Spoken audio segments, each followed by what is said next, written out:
안녕하세요. 오늘도 사연살롱을 찾아주셔서 감사합니다. 얼마 뒤면 두 번째 결혼기념일을 맞게 되는 결혼 2년차 새댁이에요. 저희 부부는 맞벌이를 하는데요. 남편은 회사에 다니고 저는 집에서 프리랜서로 일을 하고 있어요. 왜 이런 말들이 있잖아요. 며느리 사랑은 시아버지다. 사위 사랑은 장모다. 저는 이 말에 100% 동의해요. 우리 집만 봐도 딱 그렇거든요. 저희 시아버님도 저를 친딸처럼 사랑해 주시지만 특히 저희 엄마는 제 남편을 친아들처럼 아주 끔찍히 생각하시거든요. 가끔은 제가 질투를 할 정도로요. 그럴 때마다 엄마는 이러세요. 나한테 우리 지훈이는 사위가 아니라 아들이야, 아들. 그러시면서 얼마나 제 남편을 챙기시는지 몰라요. 그런데 엄마의 이런 모습을 볼 때마다 저는 가슴 한켠이 짠해져요. 저희 엄마가 이러시는 데는 특별한 이유가 있거든요.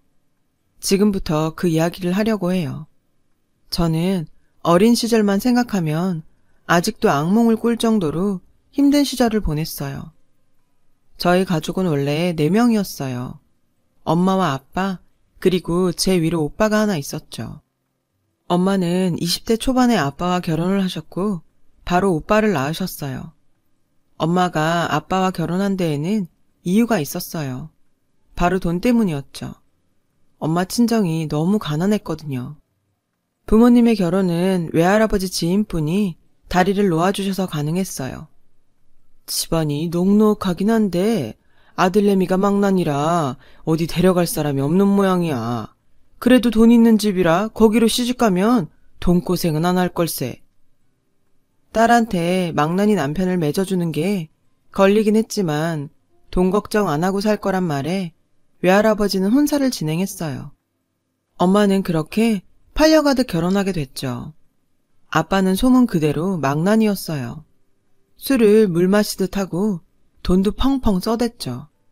친할아버지 회사에서 직원 타이틀 달고 어영부영 살면서 말이에요. 사치가 심하고 여자를 좋아해서 늘 다른 향수 냄새를 묻히고 집에 오셨대요. 그래도 시댁의 재력 하나 보고 참고 살아야겠다 했던 엄마는 나중에서야 뜻밖의 사실을 알게 되셨어요. 친할아버지가 운영하는 회사가 그렇게 기반이 탄탄하거나 이름이 있는 회사가 아니라는 거였죠. 살아남으려고 아등바등 해야 하는 그런 정도의 회사였던 거예요. 애초에 사랑이 없었으니까 그 사람이 여자를 만나고 다닌데도 그렇게 상처가 되지는 않았어. 그런데 아이를 가지니까 그게 또 달라지더라. 어찌됐건 애는 제대로 키워야 했으니까. 오빠를 임신한 엄마는 내 자식만큼은 남편과 다르게 바르게 키우리라 굳게 다짐하셨대요. 얼마 뒤 엄마는 오빠를 낳았고 본격적인 육아에 들어갔죠. 그리고 몇 년 뒤 둘째인 저를 임신하셨고 그때부터 삶이 달라지기 시작했대요. 제가 태어나기 얼마 전부터 친할아버지 회사 재정이 점점 안 좋아지더니 마침내 제가 태어나고 2달이 채 되지 않아 부도가 나버렸거든요.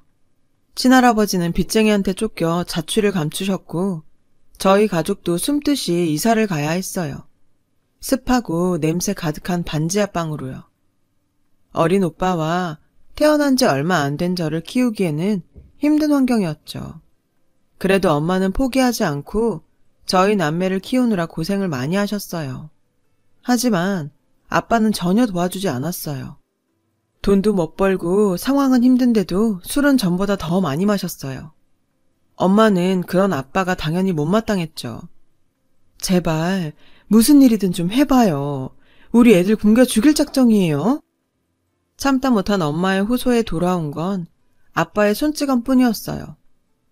너 지금 내가 돈 못 번다고 무시해? 하루가 멀다 하고 아빠는 엄마한테 손찌검을 했고 급기야 엄마와 저한테도 손을 대려고 했어요. 그럴 때마다 엄마는 몸으로 우리 남매를 막아섰고요. 오빠는 그런 아빠를 보면서 철이 일찍 들었어요. 자기도 어리면서 아기인 저를 돌보고 엄마 걱정을 했어요. 엄마는 능력 없는 아빠 대신 돈을 벌어야 했어요. 그래서 식당 일을 시작하셨죠. 엄마가 일을 나간 낮 시간엔 오빠와 저 둘이서 집을 지켰어요. 가끔은 엄마 부탁으로 이웃집 아줌마가 오셔서 저희를 돌봐주시기도 했어요. 아빠는 낮부터 술을 마시러 나가거나 일자리를 구하러 나간다는 핑계로 집을 비우셨어요. 그래서 저는 주로 오빠가 챙겨주었죠. 하루가 다르게 저와 오빠는 커가는데 아빠는 여전히 일자리도 구하지 않고 술은 마셨어요. 술 마실 돈이 부족하니 엄마와 오빠와 제게 화풀이를 하며 폭력을 행사하셨죠. 친할아버지한테는 연락이 끊긴 지 오래였고 엄마는 시댁과 딱히 연락할 마음도 없어 보였어요. 아빠가 저 모양이니 솔직히 시댁에 무슨 정이 있겠어요. 그러던 어느 날이었어요. 오빠 앞으로 취약 통지서가 날라왔어요. 그때까지도 아빠는 정신을 못 차리고 술독에 빠져 사셨죠. 그동안 참고 살아왔던 엄마는 결국 중대한 결정을 하게 되었어요. 아이들의 교육을 위해서라도 더 이상 아빠 곁에선 아이를 키울 수 없다는 게 엄마의 결론이었죠. 그리고 곧 실행에 옮기셨어요. 그날도 아빠는 술에 떡이 되어서는 코를 골며 잠에 빠져 있었죠. 엄마는 아빠 몰래 우리 남매를 조용히 깨워서 옷을 입혔어요. 엄마는 미리 싸놓은 짐가방을 들고 오빠와 제게 말했어요. 잘 들어. 이제부터 아빠랑 안 살 거야. 우리 남매는 고개를 끄덕였어요. 그리고 엄마를 따라 나섰죠. 그날 엄마와 우리 남매는 터미널에서 버스를 탔어요. 어디로 가는지는 엄마만 알고 있었죠. 오빠와 저는 그저 엄마 손을 잡고 따라 나서기만 했을 뿐이니까요. 처음에는 외할머니 외할아버지가 계신 외갓집으로 가는 줄 알았어요. 왕래를 하진 않았지만 시골에 살고 계신다고 들었거든요. 그런데 엄마는 외갓집으로 가지 않았어요. 거기로 가봤자 우리 형편과 별반 다르지 않다고 하시더라고요. 우리가 간 곳은 엄마의 중학교 선생님 댁이었어요. 엄마는 선생님을 이모라고 불렀어요. 엄마는 공부를 잘했지만 집안 형편 때문에 고등학교에 진학하지 못했어요. 그런 엄마를 담임 선생님은 무척 예뻐하셨죠. 엄마가 대견하다고요.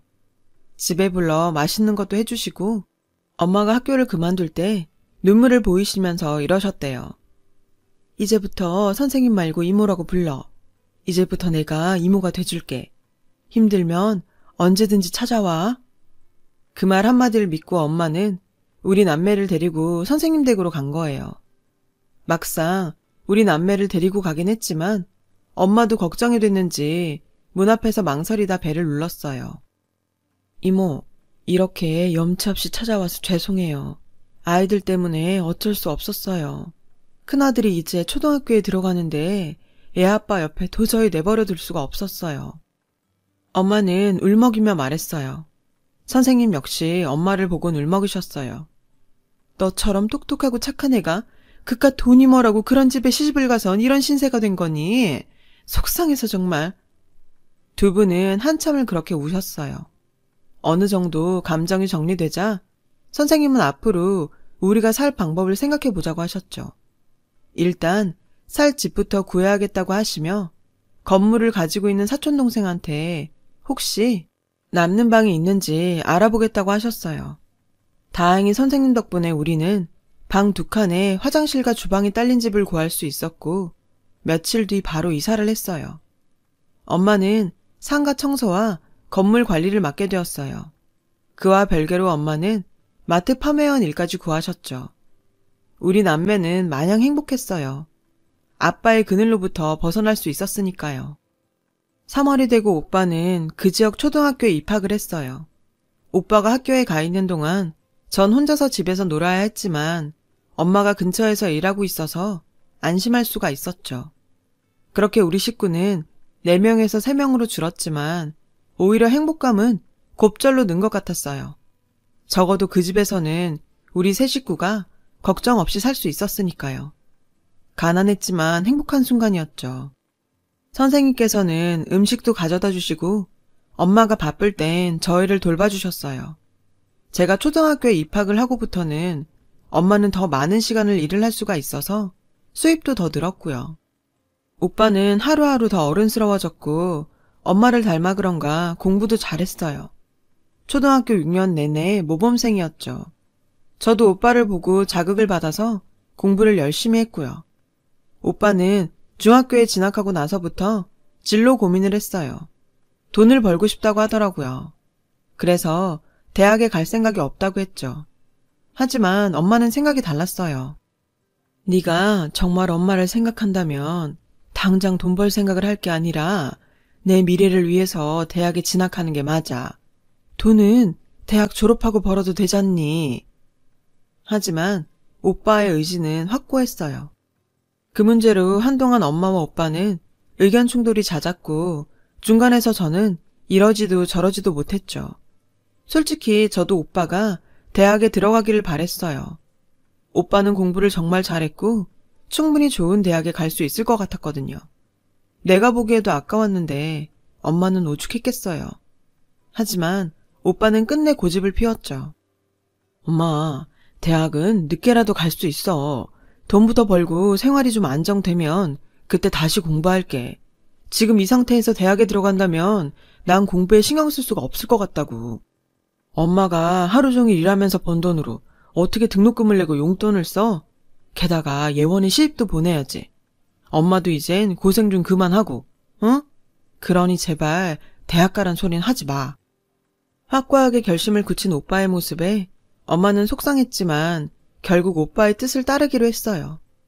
오빠는 특성화 고등학교에 진학을 했고 재학 중에 자격증도 여러 개 땄어요. 그리고 고3이 되자 취업을 나가게 됐죠. 그렇게 첫 월급을 받은 날 오빠는 고기를 사와서 엄마와 제게 구워주었어요. 엄마는 그런 오빠를 대견해 하시면서도 한편으로는 미안해 하셨어요. 오빠가 20살이 되던 그해 저는 고등학생이 되었어요. 오빠는 제게 무조건 공부해서 대학에 들어가라고 하더군요. 전 당연히 싫다고 그랬죠. 대학에 가면 제가 아니라 공부 잘하는 오빠가 가야 한다고 생각했으니까요. 하지만 오빠는 단호했어요. 자신은 언제든 대학에 합격할 자신이 있으니 걱정 말라면서요. 하는 수 없이 전 오빠 말을 듣기로 했고 그날부터 정말 죽어라 공부를 했어요. 열심히 하다 보니 중학교 때보다도 성적이 많이 올랐고 그런 제 성적표를 보며 엄마와 오빠는 기뻐했어요.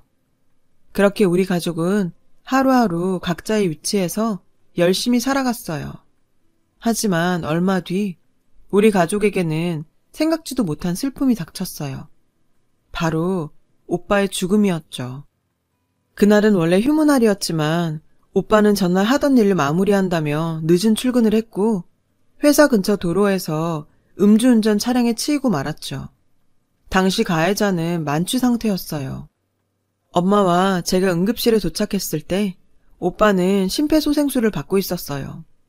엄마와 저는 울면서 오빠가 제발 살아나기를 기도했지만 오빠는 끝내 숨을 거두고 말았어요.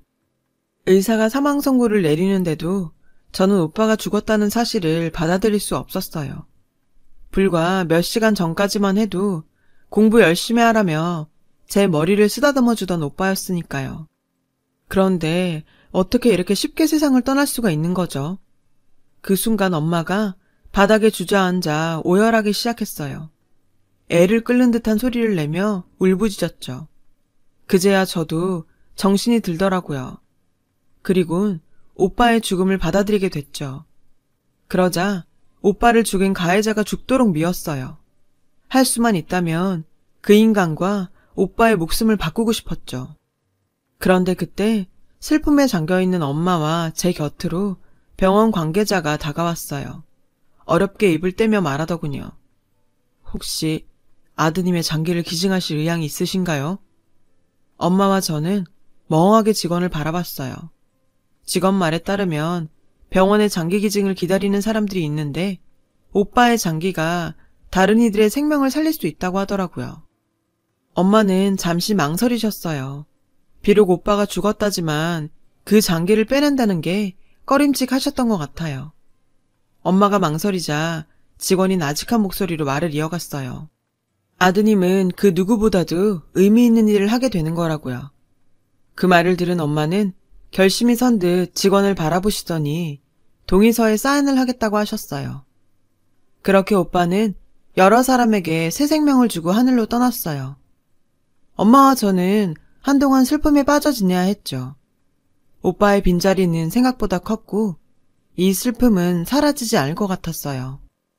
오빠의 죽음에도 불구하고 살아있는 사람은 일상을 살아가야만 했어요. 엄마는 다시 일터에 나가야 했고 저 역시 학교에 등교를 해야 했으니까요. 때 되면 밥을 먹고 밤이 되면 자야 했죠. 그렇다고 해도 이전의 생활로 돌아갈 수는 없었어요. 그러기에 우리 모녀의 슬픔은 너무도 컸으니까요. 이런 우리 모녀를 돌봐준 건 엄마의 선생님이었어요. 저희 집에 들러서 밥도 챙겨주시고 위로도 해주셨죠. 학교에서도 마찬가지였어요. 담임선생님부터 친구들까지 모두 제게 신경을 써주며 챙겨주었죠.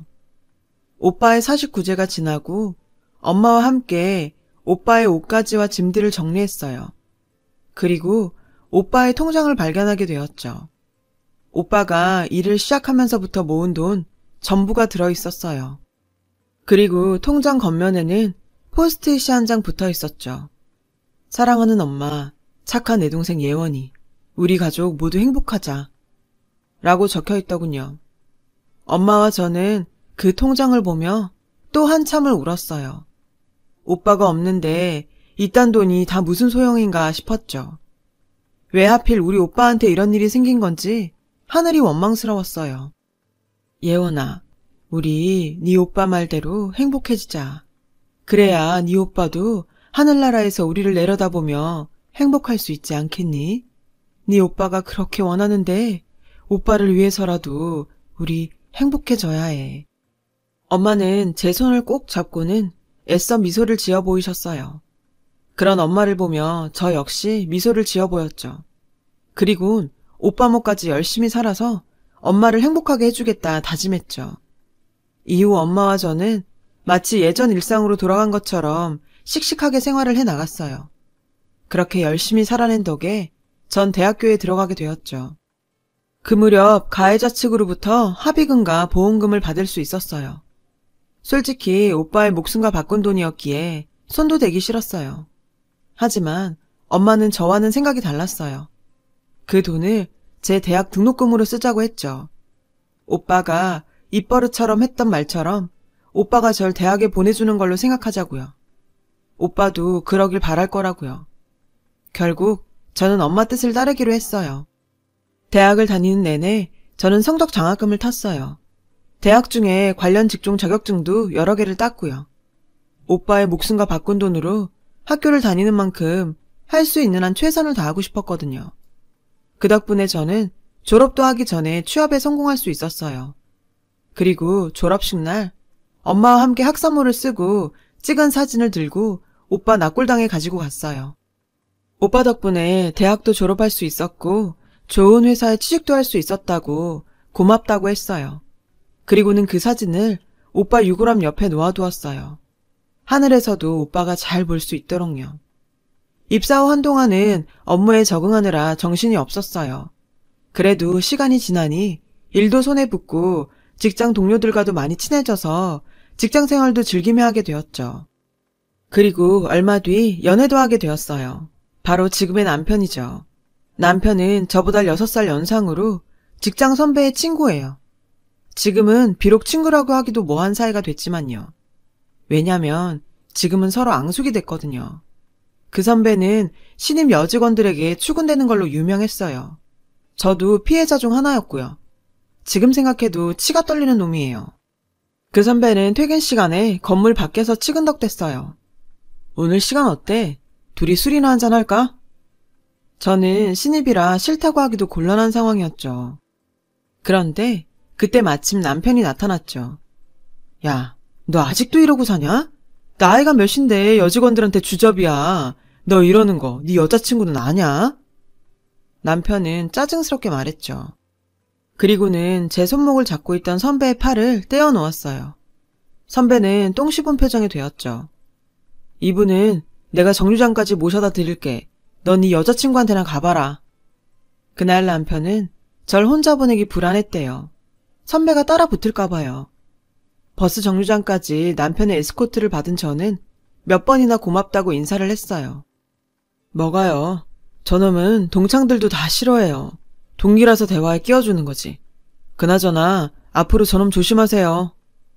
그렇게 첫 만남을 가지고 며칠 뒤 퇴근 시간에 남편이 다시 나타났어요.